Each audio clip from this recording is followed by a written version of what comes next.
On a une salle qui est très rose et rouge. Ça va faire des belles photos. Oh là là, c'est beau de vous voir comme ça.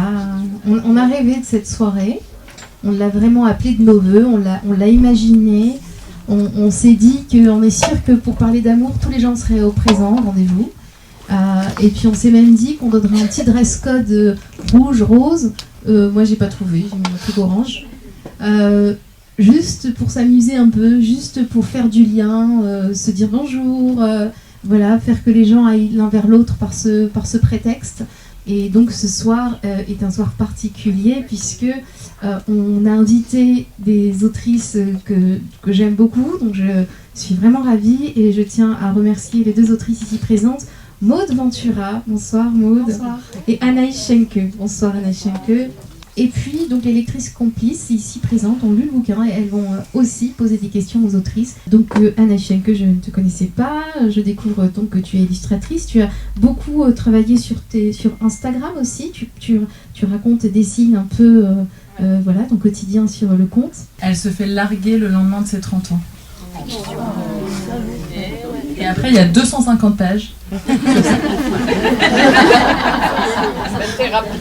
J'ai puisé l'inspiration très loin, puisque je me suis fait larguer le lendemain de mes 30 ans.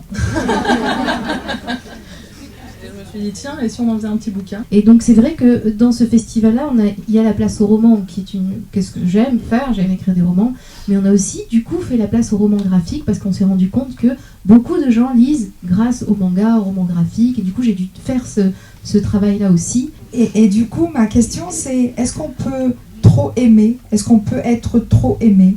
C'est drôle parce que c'est un peu comme toi, le point de départ c'était quelque chose que moi je vivais. À l'époque j'avais 25 ans quand j'ai commencé à écrire ce livre et j'étais genre folle amoureuse du garçon avec qui j'étais genre folle de lui et toute ma vie ne tournait qu'autour de mon histoire d'amour. Ce qui me rendait paradoxalement assez malheureuse, enfin je comprenais pas parce que je me disais mais sur le papier j'ai tout pour être heureuse, je suis amoureuse d'un garçon, il m'aime en retour, tout va bien.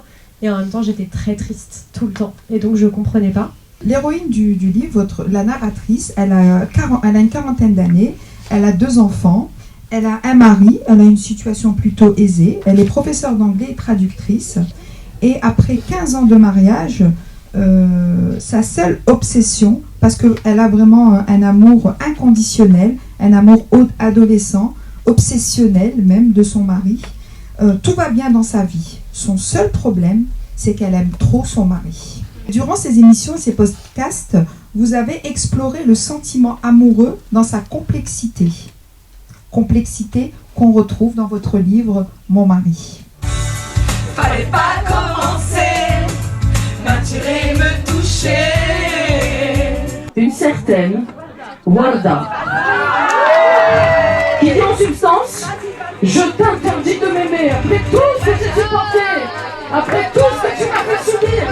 Je t'aime plus, sors de ma vie. C'est un peu ça, non ? On y va ? Je vais